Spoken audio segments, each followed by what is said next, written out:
The metal felt cold against my fingertips, colder than it should, colder than the room around me. A trophy, my trophy, glossy, sharp edges. But when I set it down, the sound didn't ring with pride. It echoed, hollow, like the room wasn't built for celebration, just for reminders. I stared at the shelves, gold, silver, certificates framed like commandments, all of them whispering back the same question. Why doesn't this feel like anything? I took a slow breath, but even my breath felt too loud in that place, too alone. What's the point of winning if no one actually sees you? I walked to the center of the room. The floor creaked, not from age, but from the weight of everything I chased. Funny, people think success is loud, fireworks, cheers, clapping until palms sting. But the truth? Success can be the quietest room you ever stand in. I remember the night this all began. Another competition, another stage. The audience cheering so loud the floor shook. But none of that noise reached me. Not really, because I wasn't listening for them. I was listening for one voice that never showed up. I didn't want applause. I wanted a witness.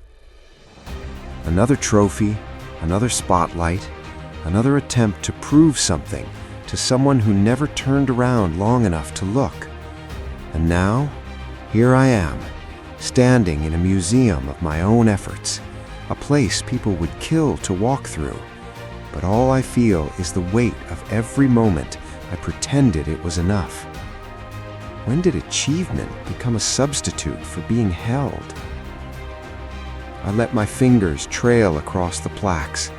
Names, dates, victories, moments stamped into metal, while the real moments, the ones I needed, never got written anywhere.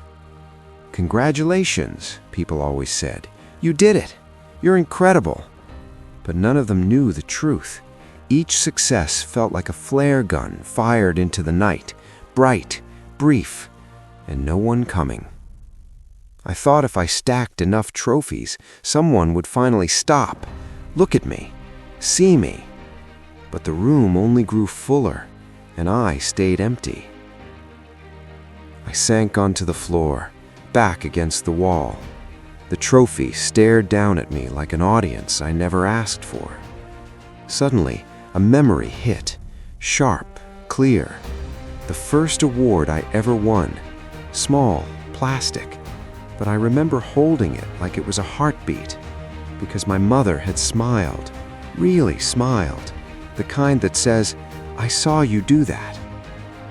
Maybe that was the problem. I spent my entire life trying to recreate a look from someone who wasn't even here anymore, chasing a ghost of recognition. What happens when the person you're performing for is gone? I looked up at the biggest trophy in the room, the one everyone said would change my life. But standing there, I realized something brutal. I was never chasing success. I was chasing a witness to my existence. Someone to say, "I'm here. I saw that. I saw you." The silence tightened around my chest. Not painful, just honest.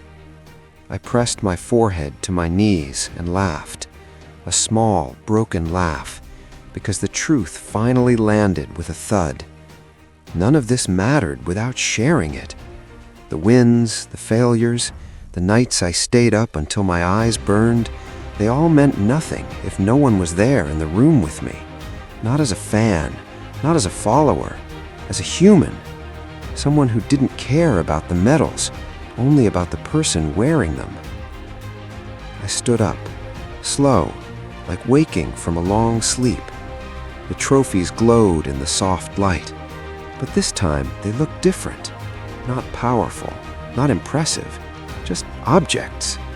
Good, I thought. Let them be objects. Let me stop making them mirrors. If success isn't the destination, then what is? I picked up the smallest trophy, the plastic one, the first one, the one tied to the last memory of being truly seen. The gold paint was chipped, the edges dull, cheap, but it was the only one that felt alive in my hands.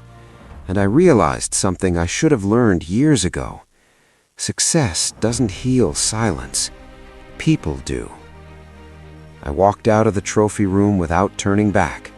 The echo followed me, soft, almost gentle, like the room itself was finally exhaling. The hallway felt warmer, dim lights, soft carpet, places I used to ignore while chasing bigger stages. I reached for my phone, not to post, not to announce another win, just to call someone, anyone who had ever looked at me without needing a reason. When the voice answered, I didn't talk about achievements, or awards, or goals. I just said the truth. I don't want to do this alone anymore. Silence, but not the empty kind, the listening kind. And in that moment, it hit me. Being witnessed was never about applause. It was about connection. Real, bare, human. I stepped outside. The night air wrapped around me like an answer. Cool, alive, unscripted. The trophies stayed behind, but the weight finally lifted. Because for the first time, success didn't feel like silence. It felt like being seen.